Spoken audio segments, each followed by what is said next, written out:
It's always much more optimized on Snapdragon, but it also works on other processors if your phone isn't that old, alright?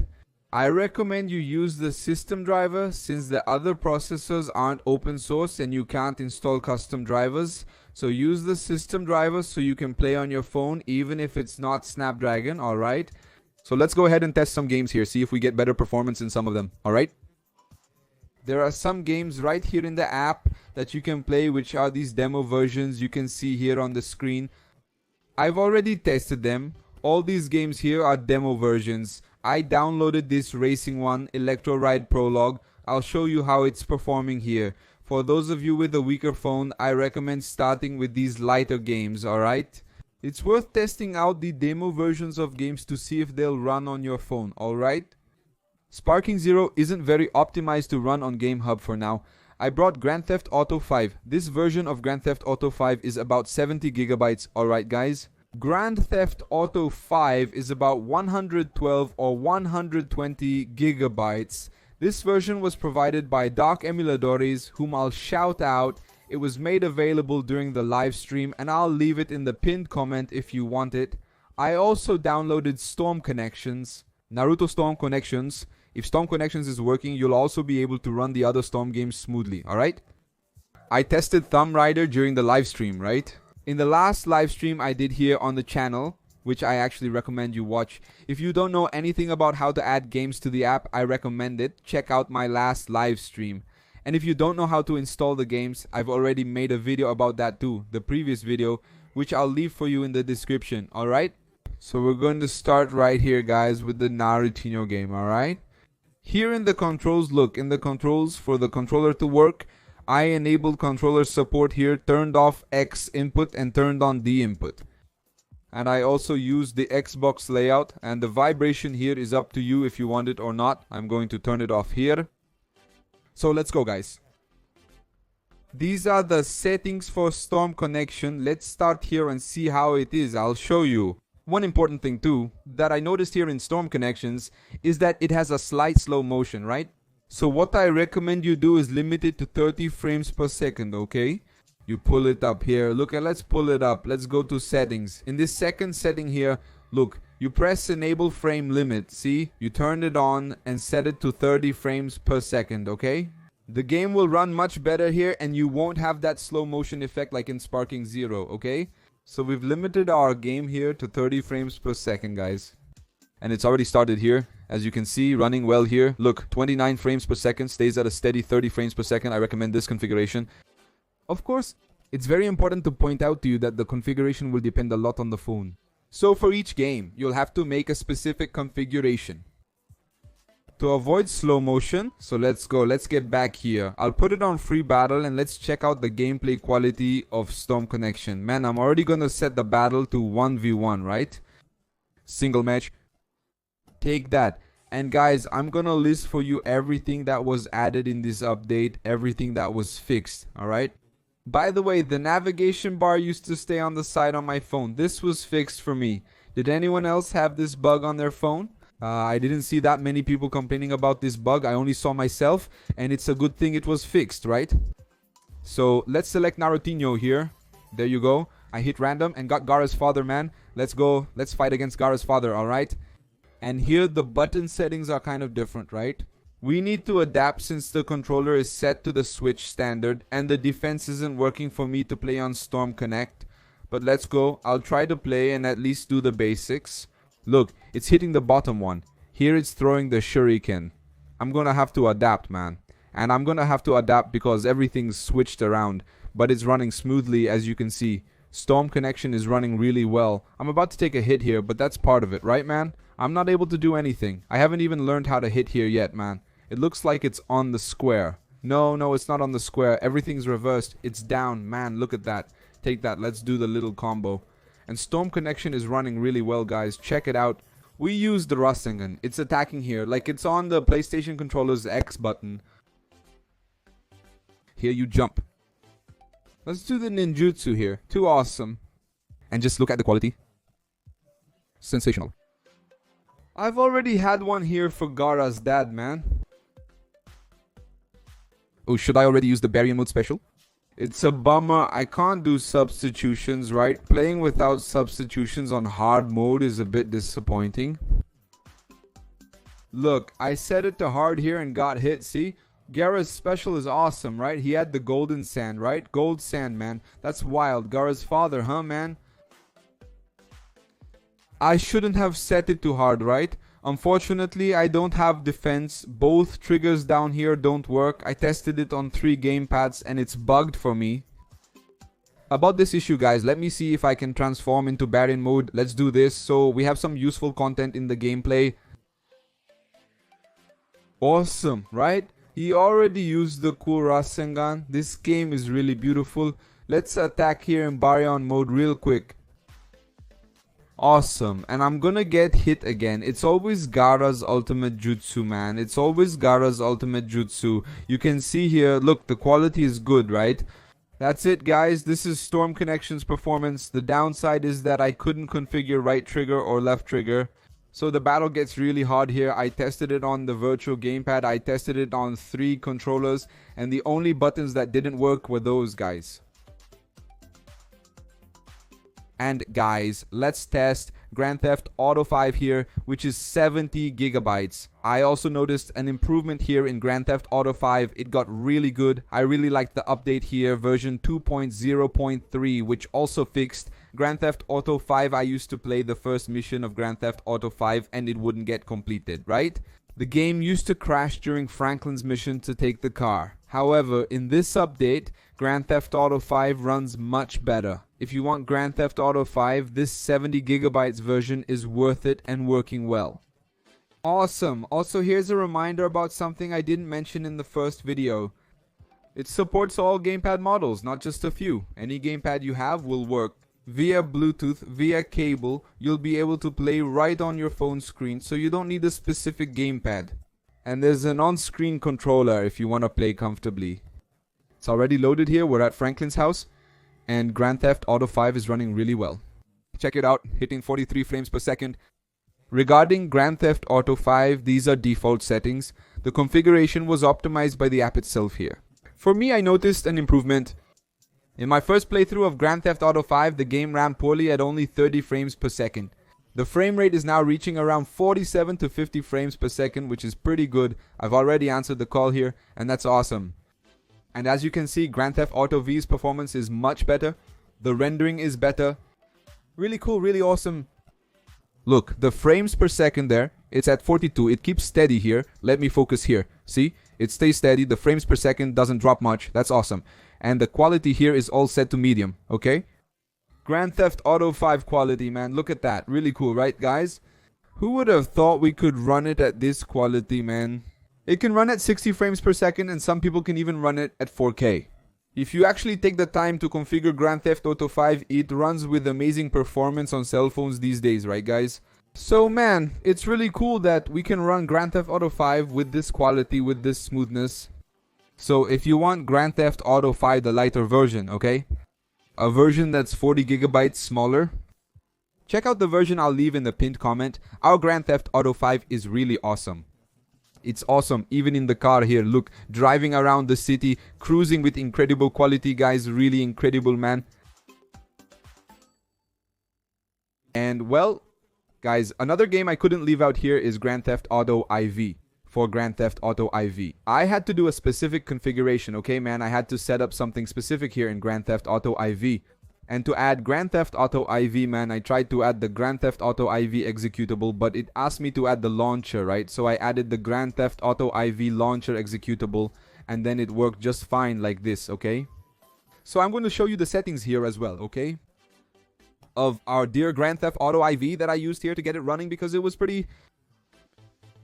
I had to configure it specifically because it wouldn't open. Here's my configuration, look. AEN10 as well, Turnip 25.0 R5, pulse there in the audio, DXVK 2.5.2 there, VK 3D 2.12 and box 64, alright? And here, look, in the preset of, I left it here on performance, okay? For our Grand Theft Auto 4, you just add performance here and that's it, you just go back and start the gameplay, guys. So let's go, let's open our Grand Theft Auto 4 here. Now, Grand Theft Auto 4, from what I've noticed here, right? I didn't do that many settings. I just did one more setting there so it would open, okay? So I could get the game to open. I couldn't get as many frames per second as in Grand Theft Auto 5. The performance in Grand Theft Auto 5 is amazing. On a later, I could run Grand Theft Auto 4 better. I basically used the same configuration from a video I already had where I brought Grand Theft Auto IV on Elater and I kept that configuration. Basically here on GameFusion, here's our Grand Theft Auto IV. I'll show you the settings I'm using here. For the graphics settings, the configuration I'm using is basically as follows. If you want to follow along, here it is, this configuration. This is the configuration I'm using. The graphics are set to medium. All the rendering settings are at 1, okay? The vehicle density is also set to 1. Basically, that's it, family. And look, guys, our Grand Theft Auto IV has started here. Check it out. It's hitting 40 frames per second for now, right here inside, okay? Let's walk down the street here because the frames per second will start to drop when the open world loads, right? This is where it really gets more complicated. So let's go, family. Let me see for now how many frames per second is it hitting, my friend. Look, the performance dropped significantly to around 15-17 frames per second, staying at about 20 frames per second at most, hitting 30 frames per second at times in Grand Theft Auto 4 with the current configuration.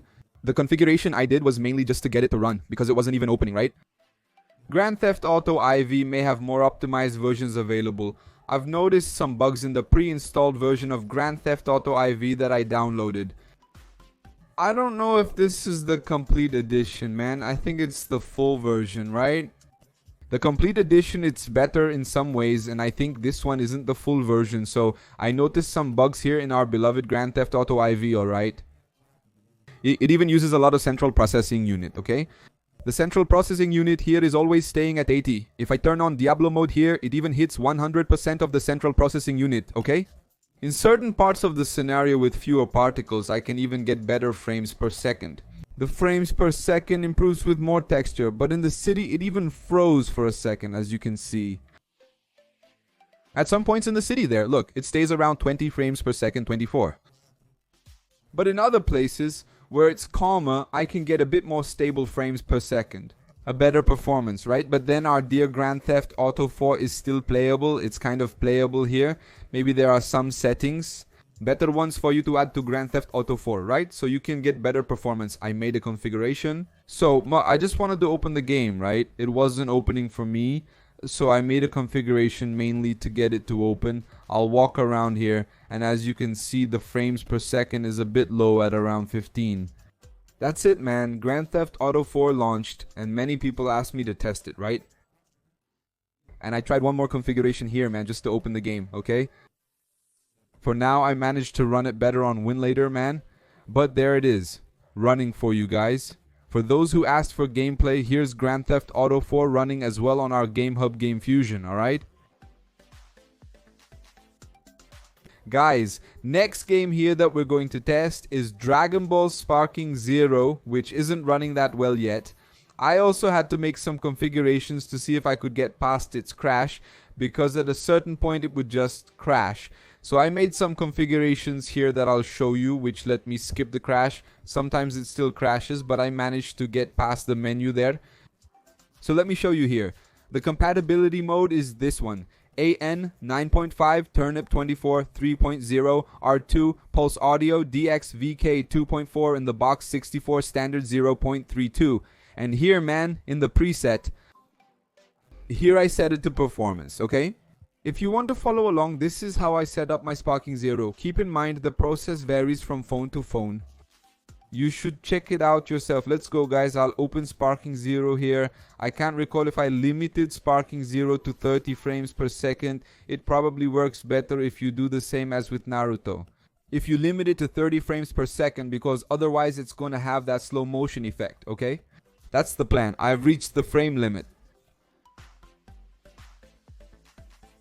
I've reached the frame limit, which is set to 30 frames per second. As you can see, it's hitting 30 frames per second here. Look. I set it to 30 frames per second. Let me show you the in-game settings I'm using. These are really low settings here. Look, you can see, look, let me focus here for you. I set the resolution scale to 80, turned everything off, everything on low. okay, to see if I can get past the crash the game gives. I set everything to low. So we're going to check it out and try to play a little gameplay here on Sparking Zero, which is really hard to play. Okay guys, I'll tell you right now, it's unlikely that most people will be able to run Sparking Zero on their phones for now. On mine here, it ends up crashing, okay? I try to work around it here. I try to get to battle mode as fast as possible, right? But it still ended up crashing. In battle, it's really hard to run Sparking Zero. Look, as you can see, look, I managed to get to battle mode here. Look, I quickly jumped to battle mode and I made it here, man. But it still crashes sometimes. So let's check out battle mode here to see if it won't crash again, right guys? So let's go, man. I'm gonna select the time chamber here, right? Which is a stage that doesn't have so many particles here. Look, Sparking Zero for now runs better on Elaton Frost. At least on my phone here, Elaton Frost version 1.2.3, okay? GLBC. So Goku's already here. Look, pretty jagged by the way. Our dear Kakaroto. If I'm not mistaken, guys, I managed to run it in high definition resolution, man. But it's kind of risky, right? You can do better by lowering the resolution and moving forward, man. Mine is pretty jagged here, look, but it's hitting 30 frames per second, okay? Remember that I limited it to 30 frames per second here through the app itself. I didn't use the fixed setting because it goes into slow motion when you set it to 60 frames per second. And here, our dear Kakarot, let's enter battle mode and see how Sparking Zero runs. When I played before recording, it was actually kind of playable despite some bugs. Let's check the movement. If I'm not mistaken, man, the performance gets better than this. Look, it's showing 30 frames per second, but if I'm not mistaken, it actually gets better and all the controls are mixed up here, man. Let me activate Diablo mode here so we can see. Let's activate Diablo mode here. Look, a little battle against Vegeta. Where's the X? I still haven't figured out where the X is here, man. Is the controller on? I'm stumped. It says it's running at 30 frames per second, but I think that 30 frames per second is kind of a lie, huh, guys? Let's react, man. Here, throw some energy. I still haven't learned where to attack, man. It must be up here. Hey, man, it's up here. Go ahead and charge your ki, nice and neat. Let's go. I'm about to unleash a powerful Kamehameha attack. Watch this. It says it's 30 frames per second over there, but I'm feeling like it's a bit slow, guys. I'm feeling it's a little slow here, but the key point is that in this version, Sparking Zero opened up. In the previous version, it wasn't opening. The first version was tough, and I'm getting my butt kicked here. It's challenging, man. The buttons are all mixed up here, making it difficult. I'm gonna do it. I'm gonna use my special move, man. The thing is to use the special move here. Look, let's go. I'm going full power. This time during the recording it ran slower, man. But I was able to play better before with more performance. I don't know why it's like this now, man. Let's go. Check it out. Look at Sparking Zero in action. What's that, Vegeta? That's not a thing. And I'm about to get hit by Vegeta's big power move. I'm going to get hit by Vegeta's big power move. And I activated Diablo mode and it was hitting 100% of the central processing unit, okay? Oh no, Vegeta turned into a Super Saiyan, man. So can I use the Spirit Bomb now, man? Or does he just stay at 30%? I think he just stays at 30%. He doesn't go past that. He went up to 31 there. Let's see. Let's analyze it here. 33, that's about it. 32. Keep that average. Keep that frames per second average. Our little game, guys. I hope you enjoyed it. Leave a like. It takes a lot of work to make this kind of video, testing the games, making configurations to show you if it runs or not. So leave a like if you enjoyed it. Comment below what you thought and if you're interested in seeing another game here. Leave your recommendation and I'll be reading your comment and trying to answer your questions, alright? That's basically it. I want to bring more gameplay, posting more gameplay, testing games. I hope you guys will support me for sure, okay? Read the pinned comment for all the important information. Many people ask the same questions, but the answers are already provided there. So take a look at the pinned comment, alright guys? We're all in this together. Like, comment and subscribe to help us reach 1 million subscribers. That's it for now. God bless you all. See you next time and I'm out.